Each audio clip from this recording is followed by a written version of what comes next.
Welcome, everybody, to another installment of The Persistent Rumor. I am Chocolate Yoddah, spelled Y-O-D-D-A-H, because film studios are litigious. And with me, as always, my heterosexual life mate, Chancleta.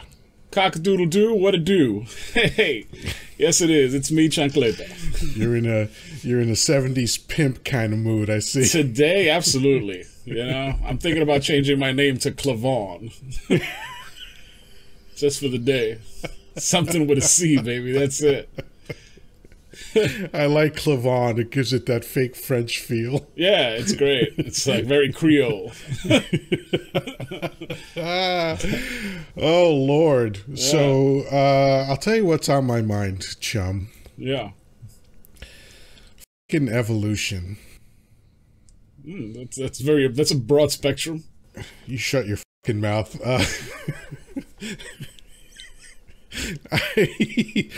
Well, what I'm thinking about, I had what could loosely be described as an epiphany. I'm not confident enough that this is an actual epiphany, but I think it's something like it.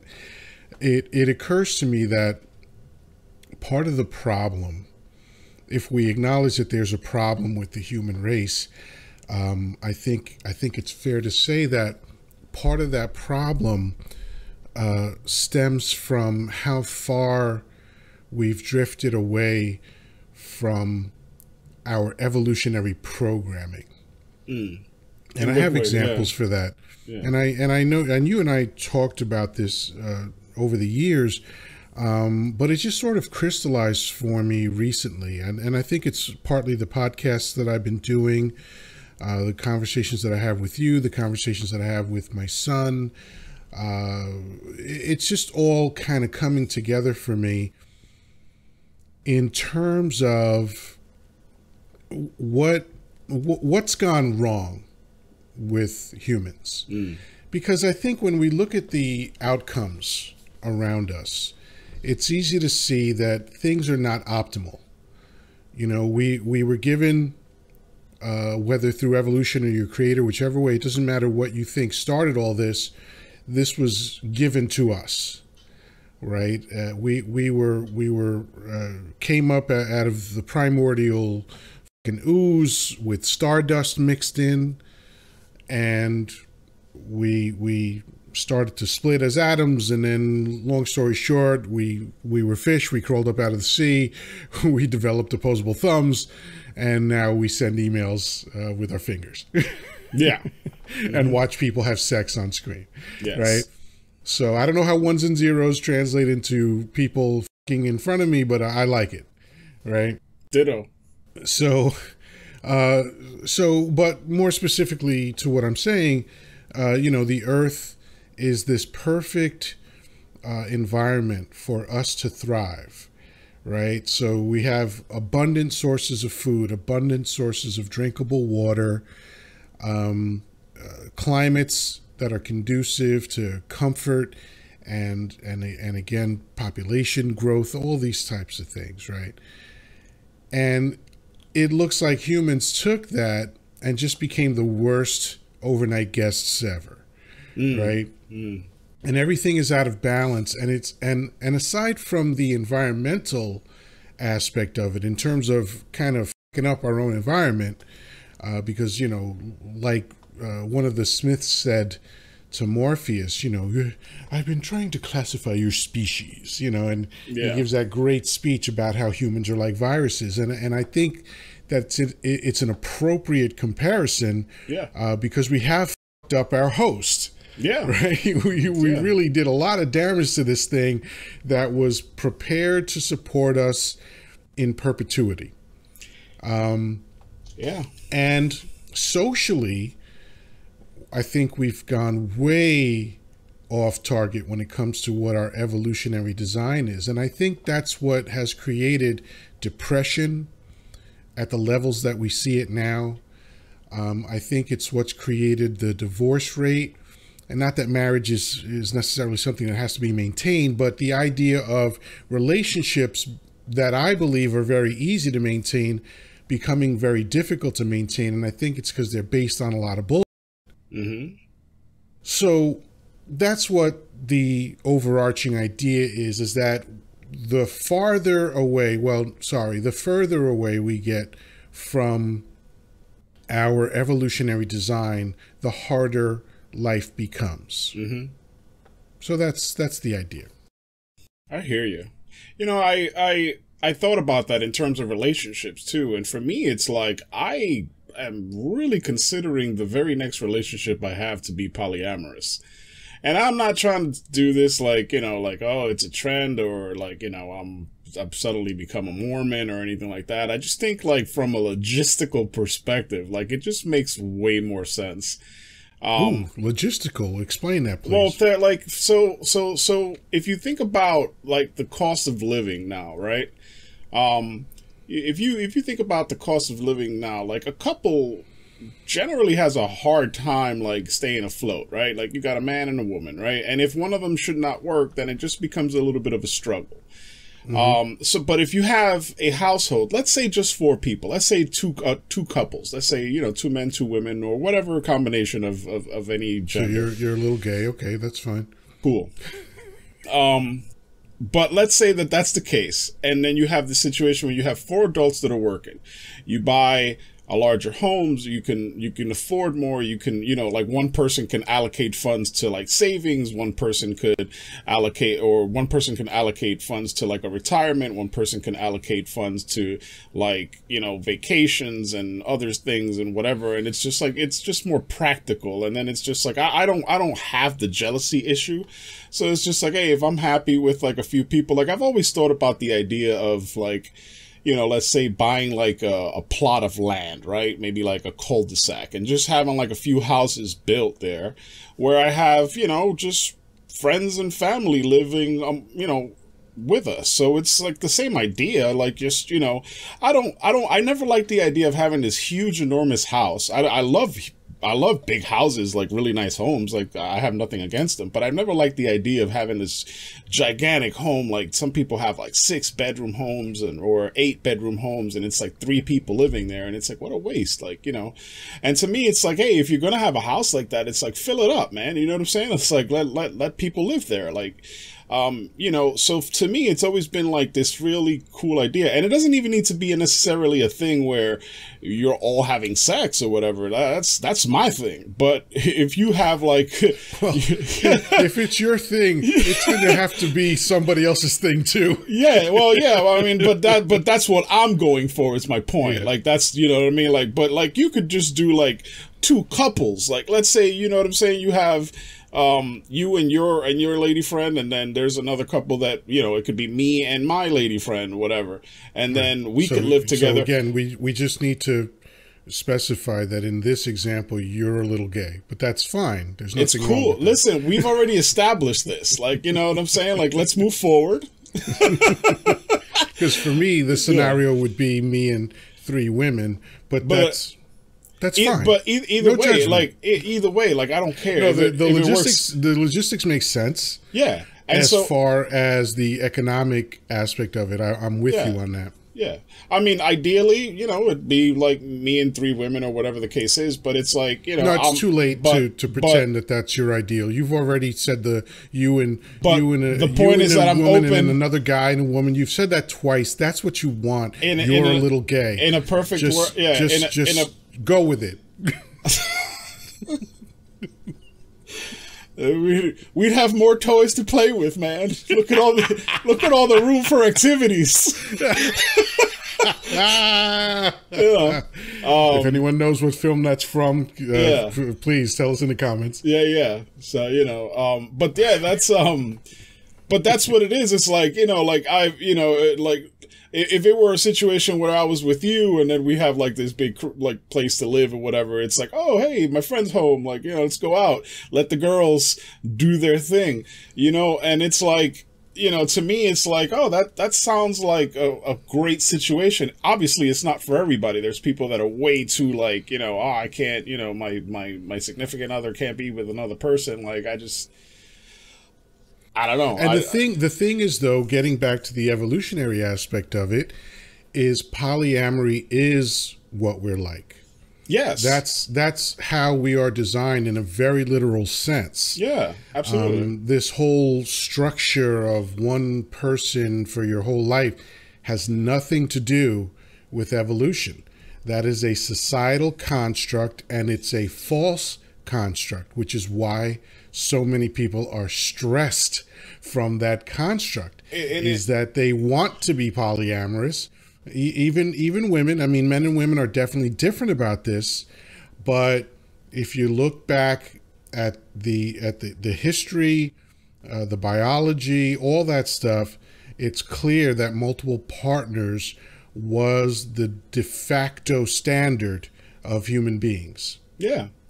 And, you know, even under the best of circumstances, I've seen guys that, like, absolutely just do nothing but display love and affection for their wife. And they end up cheating, and you're like, oh, wow, I was surprised that he cheated on his wife or whatever. And it's like, no, it's not surprising. You know, because it's more surprising when people actually do the monogamy thing. Yeah, it's, you know, the thing is that putting on a wedding ring or saying your vows or anything, that doesn't eliminate the idea that you will be attracted to other women or you know, other men or whatever. Yeah, but that's not really what you're talking about, though. You're not talking about just attraction. You're talking about actually other women. Right, exactly. But then it's not just the attraction, but it's just like, oh, okay, cool. Now you're in a situation where it's like somebody's hitting on you, you know, and you just, okay, let's just do it, you know. And people make fucked up like decisions all the time. Like, you know, I've seen people like just do something fucked up that jeopardizes their job all the time, every day. Mm-hmm. You know, people text while they drive. Like, you know, despite how many times they tell you that. There's people screaming tyranny at Costco because they have to wear a mask. Like, you know, so it's just that idea that you can't do something. Like, people it up. It's like when we talked about drugs, like, you know, letting drugs just, you know, just legalize them all and let people just do their fucking drugs. And what happens when they do that is that people stop doing drugs because you're no longer, there's no longer this idea. When I worked in the cigar industry, everybody wanted Cuban cigars, not because they were the best, but because they were forbidden. Yeah. See what I'm saying? Oh, like, you know, this guy that does, you know, that can get you Cuban cigars. It's like they say something around 90 to 95% of the Cuban cigars that make it to the United States are fakes. And I've seen a huge number of fakes, and they're not even that good of fakes, you know. But going back to your original point, they're not even that special as cigars. No, you know, it's just and like. The fermentation process is different or whatever, but the same soil can be found in surrounding countries that are in the same temperate zone. If you look at the four major countries that produce cigars, it's Dominican Republic, Cuba, Honduras, and Nicaragua, and they're all in the same equatorial plane. So right. Which means that their soil is likely the same, the temperature, the humidity, all that stuff is likely to be the same or very similar. And again, the only claim to fame that I can see that Cuban cigars have is the fermentation process. Yeah, is that really that big a deal? I mean, look, at the end of the day, man, you're taking dried leaves and lighting them on fire.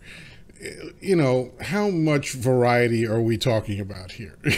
You know, and that's the thing. It's like you could say the same thing about wines. You could say the same thing about scotches and bourbons and all that stuff. And I do say the same thing about all of those things. Yeah, and you could say something about the slight variations of it, but it's like, are you know, how out of the way do you want to get to, you know, to go get a Cuban?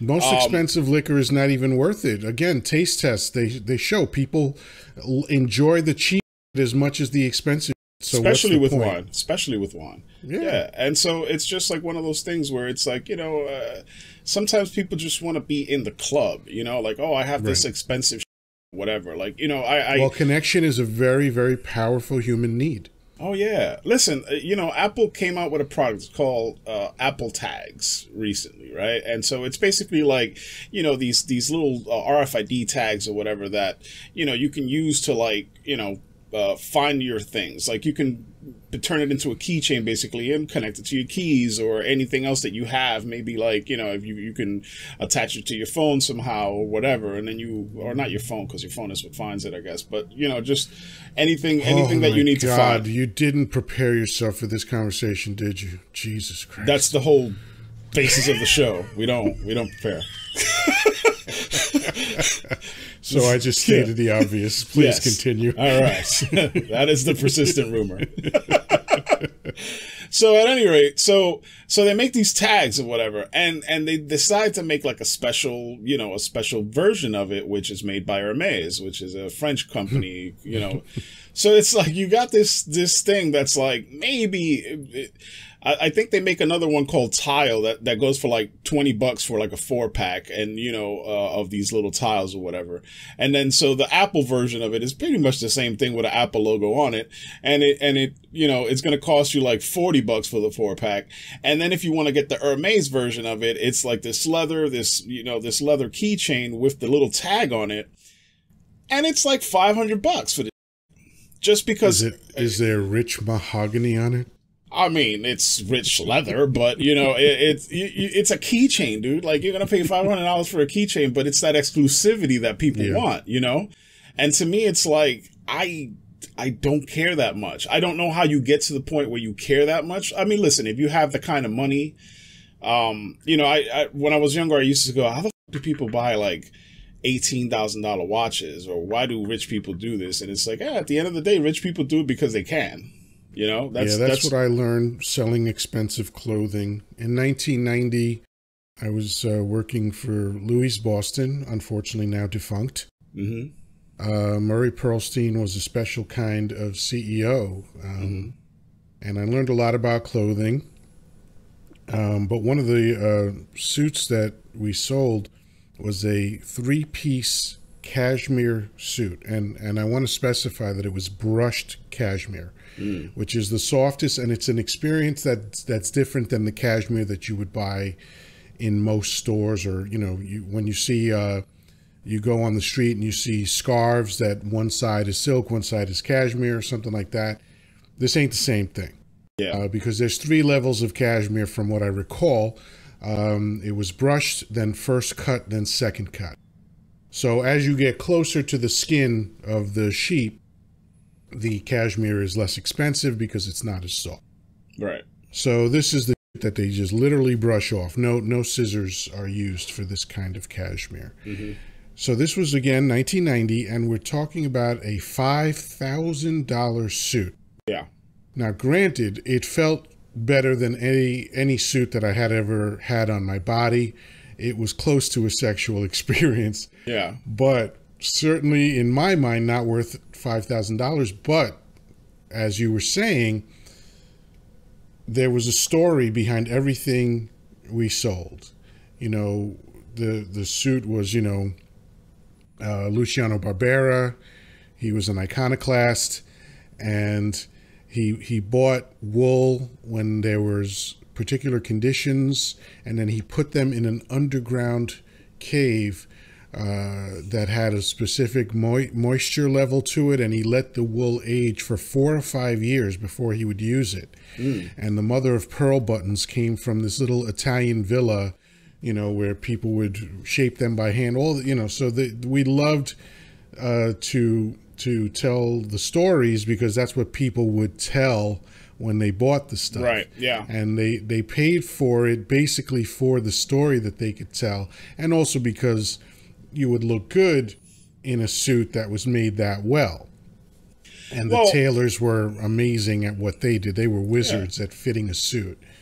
Well, I mean, but the story is, it's the value. I mean, that you know, when, like, you know, there's sometimes when you buy like this commemorative brand, this commemorative release of a certain cigar or whatever, or, you know, like a limited batch or whatever, and then there's usually a story about it. It's like, oh, this is from Arturo Fuentes' special reserve that he put in his grandma's socks one day, whatever. And so, you know, you have, and then so when you buy it and you're like, oh man, I paid $40 for this stick. And, you know, you gotta, it needs to make sense to you, right? Like, you know, you're basically taking $40 and lighting it up. Yeah. When you do that, it has to make sense for you. The same thing with the story of the watchmaker or the jewelry that you bought, whatever. Right. Like, and it's like, oh yeah, you know, like I stole it from this kid in, you know, Catamaran or whatever, you know, you know, so you know, whatever the.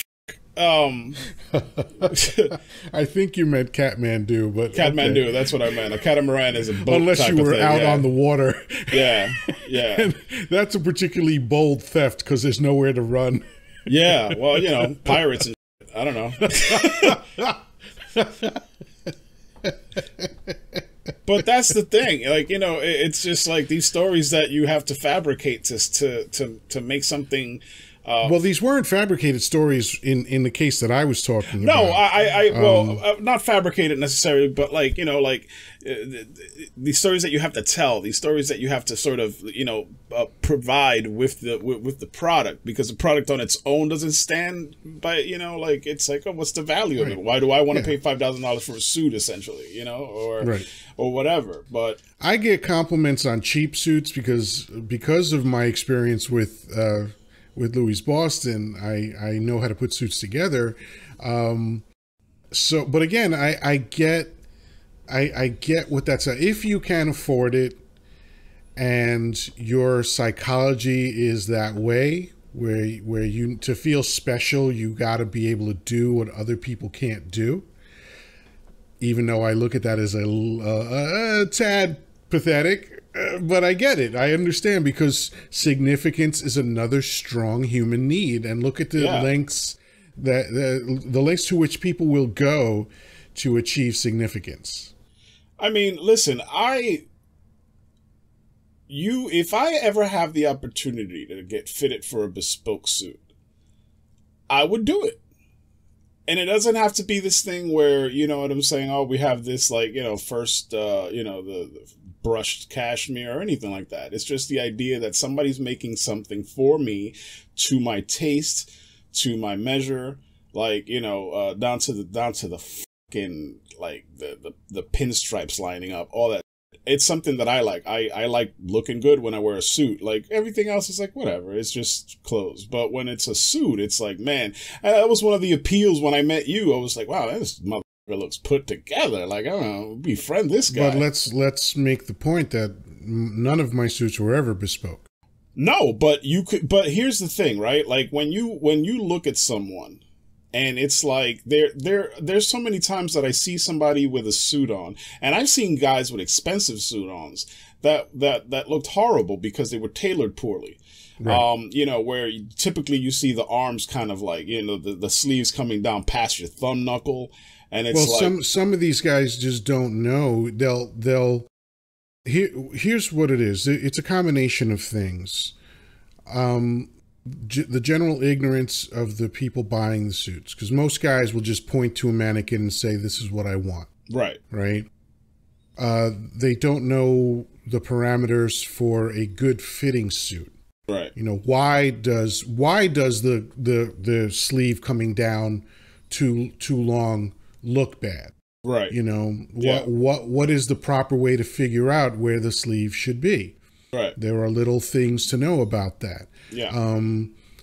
You know, the habit that men have of just putting a white shirt with everything. Mm-hmm. Or black shoes. Yeah, I never wear a white shirt or black shoes with a suit for business. Yeah. I rarely do it in my private life. The only time I wear white shirts generally is to funerals. Yeah. Other than that, you won't see me. And I have one white shirt that I keep in plastic because I almost never take it out of my fucking closet. Yeah, right. Right. So yeah, it's things like that. It's also, the other thing is that some tailors are better than others. Yeah. You know, when I tell a tailor that I want my cuff, you know, I think it's like 5 1/4 inches from my thumb, some of them argue with me. Yeah. But I know it's because I'm wearing French cuffs, mm-hmm. and I like that Rat Pack look. Yeah. You know, the way Sinatra dressed, the way Sammy Davis Jr. dressed. I love that. Yeah. You know, these guys were serious. These were the guys that never sat down in pants. Yeah, yeah. There's a scene in Casino where Robert De Niro is in his office, and his secretary says so and so's here to see you, and you see him get up and put take his pants off the hanger and put them on to greet this guy because he doesn't sit in dress pants. In pants, right? That's an I era, don't go to that level, but I understand. Because that's that era where guys took clothing very seriously. Yeah, absolutely. And so if you have a guy who doesn't know why a suit is the way it is and what makes it good, when to go with double-breasted, when not to, is it 2 buttons or 3? Why? Where are the buttons supposed to lay on your body? Do I go with a regular short or long cut? Yeah, the guys don't know this very often. Which not so they'll like Alec Baldwin, collar. who, by the way, I just want to say, as an actor, he's phenomenal. Mm-hmm. Glengarry Glen Ross, come on, worth every penny of what you paid to go see that film. Okay, just for him. Yeah, and he's been great in everything, but his suits look clownish. He doesn't know how to dress. And it's always the sleeve too long. I don't know what it is. I think he likes to grab the sleeve with his fingers like this for some reason. But it just looks bad. Here's a guy that's clearly wearing fairly expensive clothing, and he doesn't know how to cut it. Yeah. And it happens a lot. I mean, the same thing with Donald Trump. He has these frumpy suits then, Fuck that. Yeah, but everything about him is a fucking Greek tragedy. Including how he dresses. Yeah, absolutely. But but that's the thing. It's just like I think that sometimes you get into the situation where maybe because when I was younger, the style that I was using was that that 90s baggy pants hip hop era from the Bronx, right? So like I'm wearing baggy pants, I'm wearing, baggy shirts and all of this stuff. And so when you transition from that to a suit, it starts to feel a little constrictive. You know what I mean? Like, it's like, ooh, well, what is happening here? That's like everything feels a little tight. So you kind of try to let things out a little bit and you want it baggy, but your tailor's fighting with you like, no, it shouldn't be like that or whatever. So you have to find that balance where you're feeling, you're not looking like you're wearing a fucking, like somebody else's suit, but if it's cut right, it looks great, Yeah. Well, you definitely don't want to look like 10 pounds of sausage in a 5-pound bag, Yeah, absolutely. you get that a lot with people that don't know how to dress, Yeah. And it's, and listen, it really has to matter to you. Like, it's like for me, I take my time with shaving and all that stuff. And people will go and just buy like an electric shaver and do it. I don't have anything against that. If that's what you want to do, if that doesn't bother you or whatever, go get an electric shaver. It's cool. I got no problems with it. But I take my time. I use different razors for different. Who the f does that? I have soaps and oils and pre-shave lotion and aftershave lotion and all kinds of that I do. I have badger brushes, synthetic brushes. Who the f has all that? This gay thing is definitely starting to take shape. I can see that. Preening and grooming. See what I'm saying? Like, and that's the fine line that I like to fucking just shuffle right over. You know what I'm saying? And then, and but that's my thing, man. You know what I mean? And it's like, here's what's funny though. From a young point, like a lot of dudes are just always real like, they use the phrase like no homo and this and that, and and those are the ones I like I feel like you have some sort of like I don't know, you're closeted in some way, because it's like these are the same guys that are like dressing up to impress other guys or doing things to impress other guys. And to me it's like, well, the guys that I think you could categorize as gay, I think it comes down to two things. Number one, they're either sucking a dick or getting a dick in there, but that's not everything. Number two is they have to like it. Yeah, I've always said that. Absolutely. Yeah. Like, because you could get piped up, you know what I'm saying? And then it's like, yeah, but if you didn't like it, well, you know, hey, you're not gay, buddy. You know, that's how it works. Get piped up. Yeah. I think is a medical term. Or get down. I don't know. Whatever you want. Up, down, whichever way works for you. Yeah. Yeah. Yeah. I love the idea of like, yeah, I suck, but I don't like it. Fucking is neither good or bad, but liking it makes it so. Right. Yeah. Oh, thank goodness for Willie B. Shakespeare. Willie Shakes. Willie Shakes.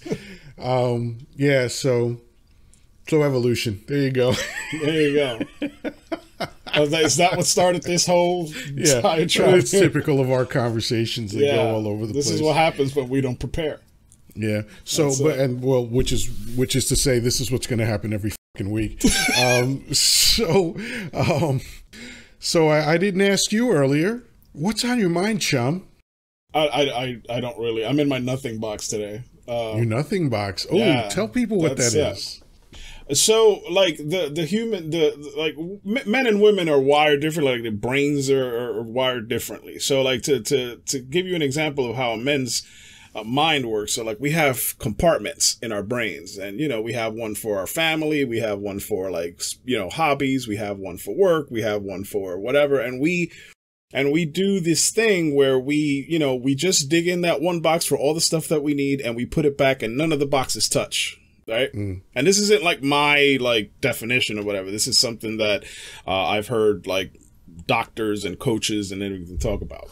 So we also have a nothing box, and it is a box that we can go to and just there's nothing's happening. So like when you ask your husband or your significant other, ladies, and he says, "What are you thinking about?" He says nothing. He's really thinking about nothing. Today, you know, after I cut off for work, I just dug in my nothing box and just just nothing. Sometimes I don't think about shit. I just want to do that. You're stressed out every fucking day. Like, oh, I got this bill to pay. I got this to pay. Sometimes you need to turn that shit off. And we have the ability to do that. So that's what the nothing box is. Sometimes you sit and think, and sometimes you just sit. You just sit. That's it. You know, just stare blankly into some shit. Yeah. And that's why it's so easy for me to go to sleep sometimes. You know, the funny thing about sleep is that, like, here, so how do you go to sleep? If you were to describe sleep to someone, how do you go to sleep? But you just kind of lay down and pretend that you go to sleep and then wait. And then eventually you fall asleep.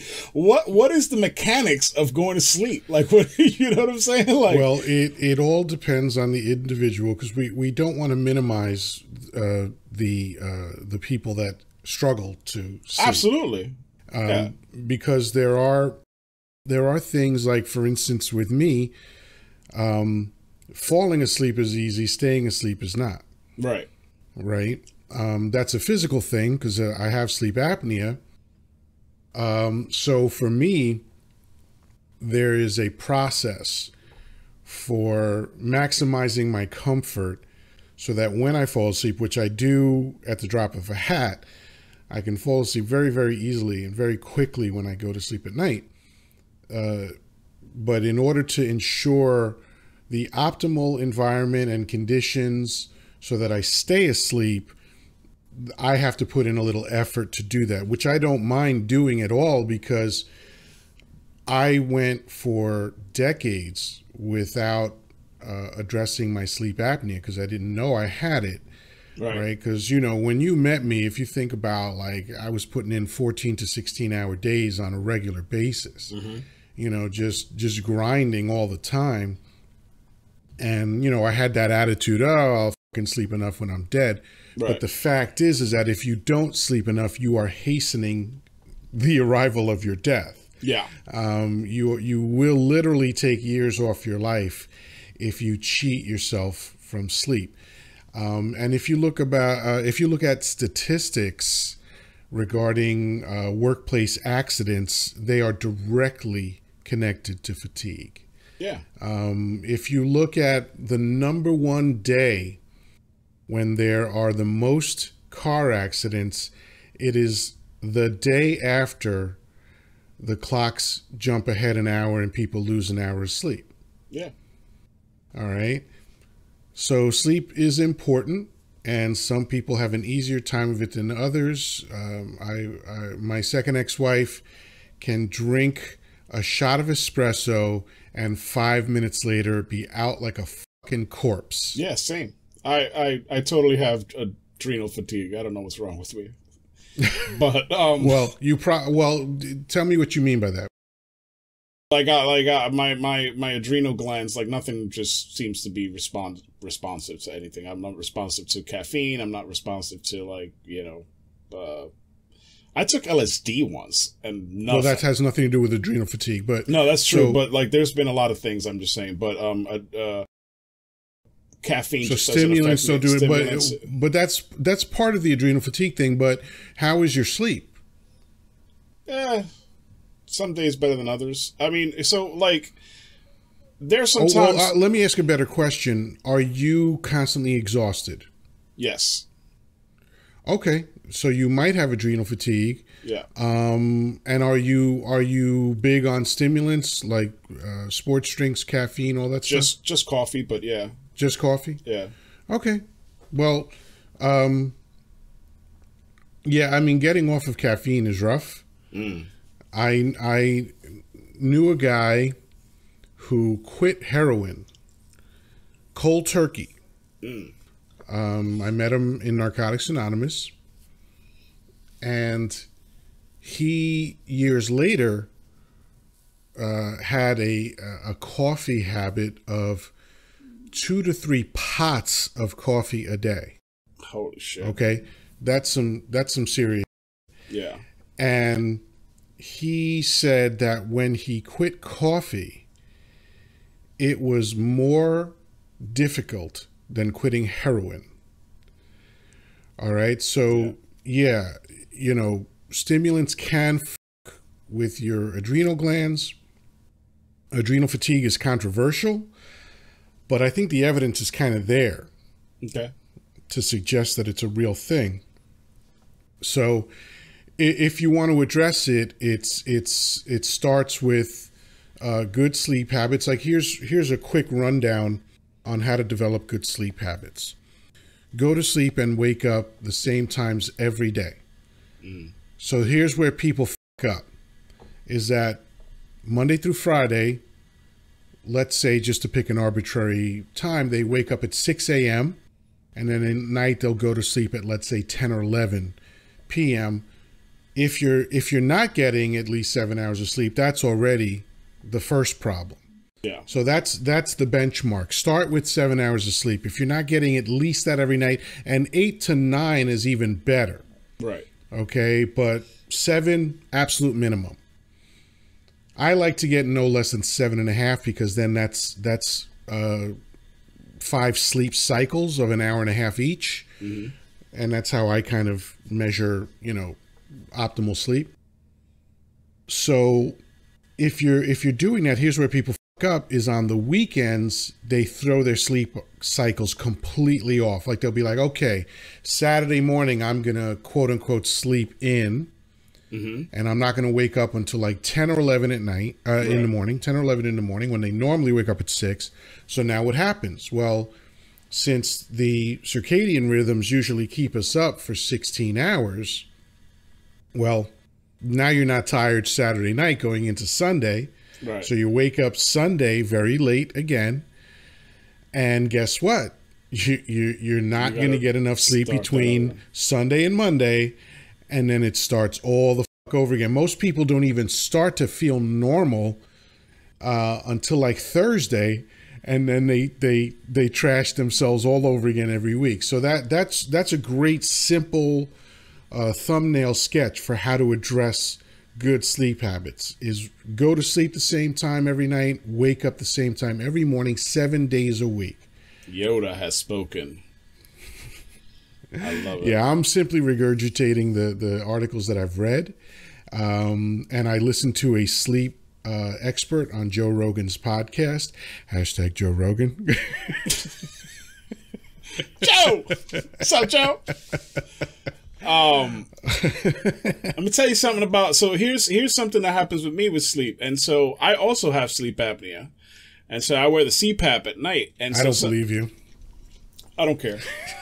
But what's important here is that I have this mask, right? And if you're not familiar with what a CPAP mask is, you're basically like, like if when you have oxygen and it has a hose and it goes to this machine that basically pumps you full of air, and it's just there to make sure that if you stop breathing, like it's just forcing air into you, and just whatever.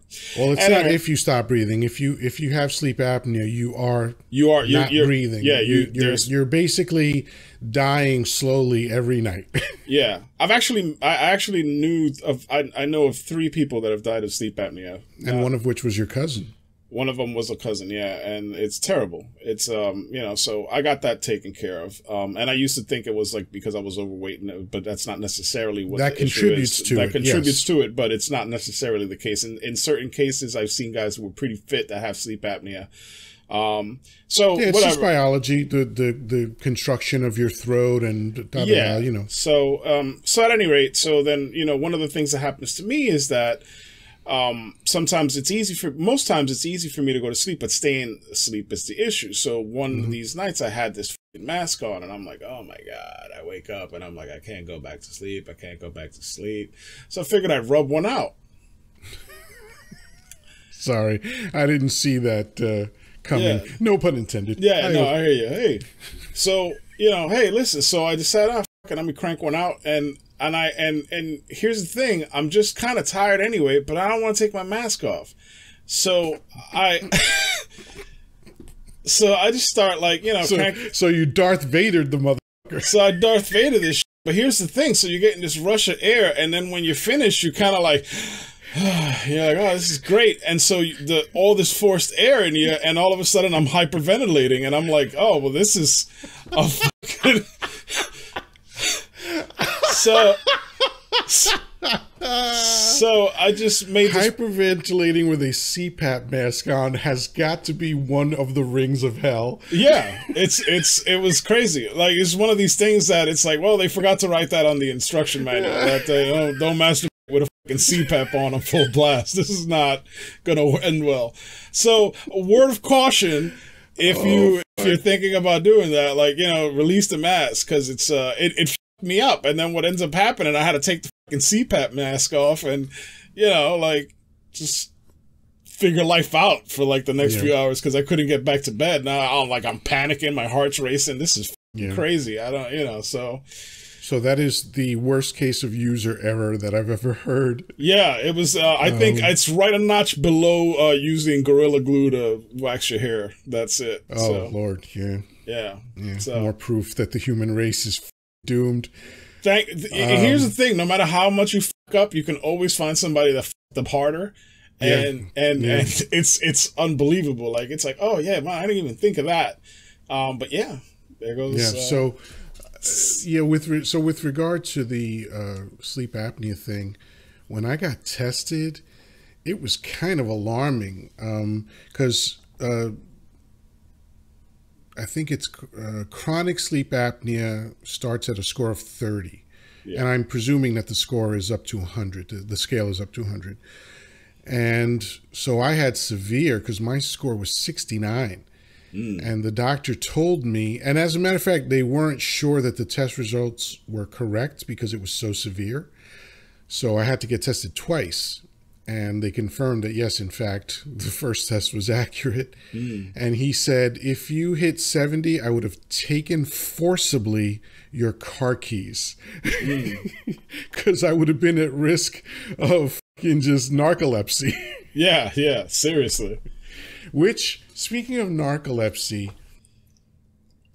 can you tell the story of the priest who had narcolepsy in the Bronx? Man. No, so it wasn't in the Bronx. So my former mother-in-law, she used to go to this church, and it's in Washington Heights. Oh, okay. And they would have... So the real city. Got it. Yeah, the real city, the actual city. Upwards.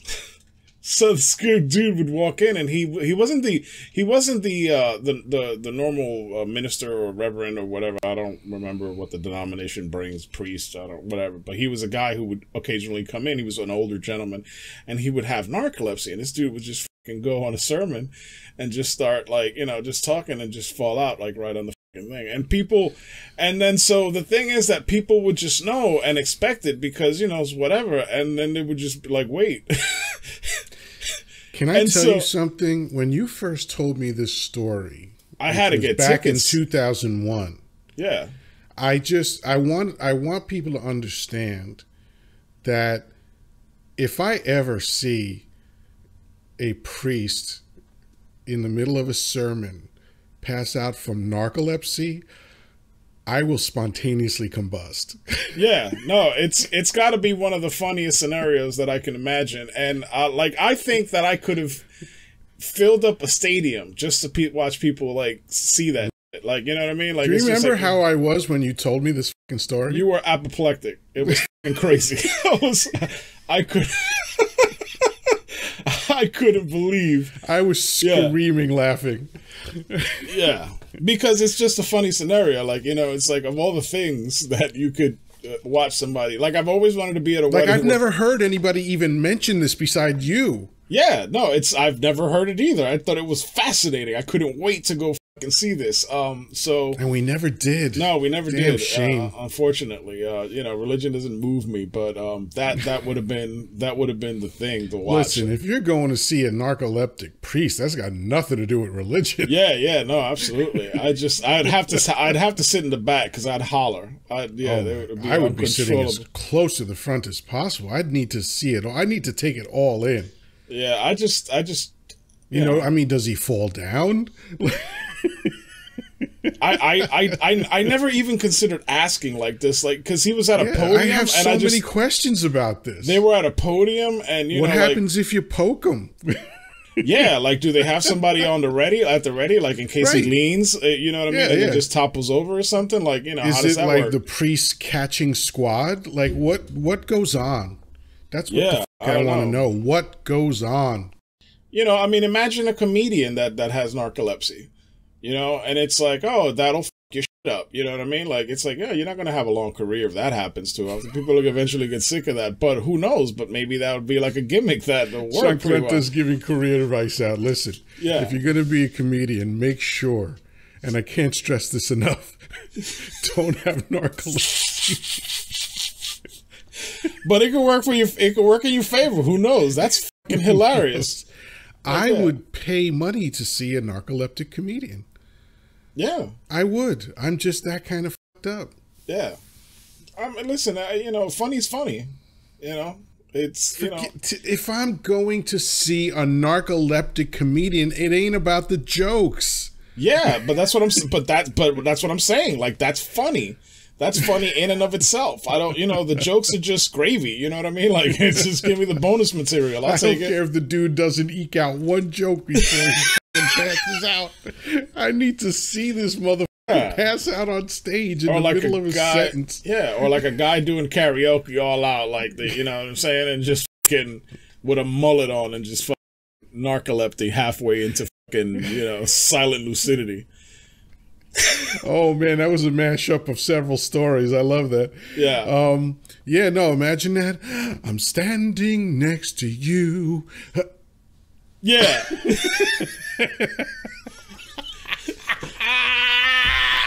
My favorite was when we used to go doing karaoke out on Long Island, bro, and there was a guy named Lab Rat.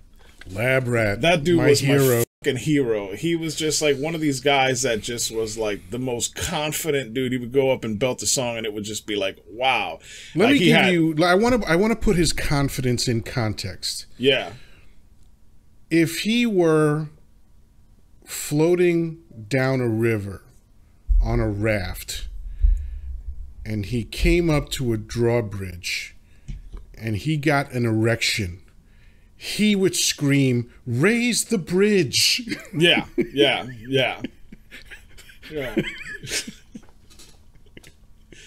So he was brilliant. I loved Lab Rat. Scrawny guy. And wait, but I just want to tell this one part of the story of why Lab Rat was so special. Aside from his mullet, aside from his complete devotion and commitment to a karaoke tune. And what I mean by that is, as Chancleta alluded to earlier, he would take off his shirt. Yeah. Like when he sang Rebel Yell by Billy Idol, this motherfucker took off his shirt and swung it over his fucking head. And he had groupies. And he had groupies. Of course he had groupies. Yeah. Motherfucker like that can't not have groupies. I was in awe of this dude. And I'm not even bullshitting. This is not me like being, you know, funny on the slide. I love this dude. Yeah, but let's get to what made him special. Mm-hmm. And why songs like Desperado and Silent Lucidity became a different thing when Lab Rat had at it. Mm-hmm. He had the worst bilateral lisp I have ever heard in my whole fucking life. Yeah. So when he sang Desperado, Desperado, it's the first word of the fucking song. So hold on, because here's the great part. Here's the great part. Yoddah and I were like talking, whatever, you know, over the music and everything. All of a sudden, the announcer comes on. It's like, and here's Lab Rat coming up to the stage with Silent Lucidity. And whatever the f we were talking about, he just looked at me and he just said, "Oh, there's a lot of S's in this song." Hold on. Yeah. And it was just hilarity. Because the confidence that you like, it's almost like he was like he wasn't trying to hide that bilateral lips. He was owning that shit, you know what I mean? And he was just in it. He did not hesitate. When it got to the chorus and that last line, I'm standing next to you in silent lucidity. Yeah, I fucking lost it. It was great. Dude, I'm not making, you were there. Yeah. You saw me hit the fucking floor. It was magnificent. I fell off my fucking chair. And then we went for Krispy Kreme donuts. Yeah. And that was a whole ordeal too. You know, like if you ever gone to a Krispy Kreme donut place where they actually making the fuck. Oh. So we go to this Krispy Kreme donuts place, and it's like where they actually make the donuts, and then you could actually order your donuts and whatever. And this is the first time I'm experiencing this. And so I'm having this amazing donut, which I'm like, okay, so it doesn't seem like Dunkin' Donuts is really in the same business. This is a whole different level of fucking deliciousness. So I'm in this place, and then like you can order, and then you go sit down, and you know there's depth in the store because it's like a little mini factory where there's this like machine that starts cranking out donuts, right?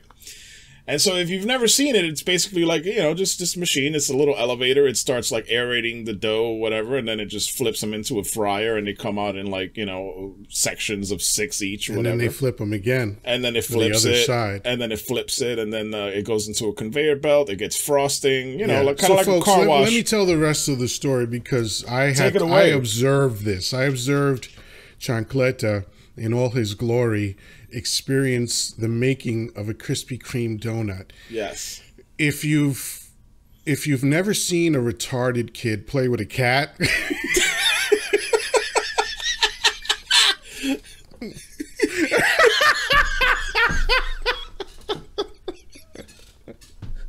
that's what the fuck I'm talking about. I have never seen a human being riveted to anything. Forget about the making of donuts. Yeah. Nothing. The space launch, nothing has riveted a human being more than watching Krispy Kreme donuts riveted Chancleta. Like he was like like the scene in Midnight Express when the chick pressed herself up to the glass. This motherfucker was pressed up to the fucking glass looking at the donuts. But that wasn't the best part. And that was good.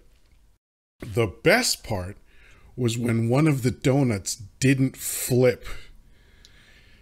You would have thought that Michael Jackson was dangling his baby off a ledge.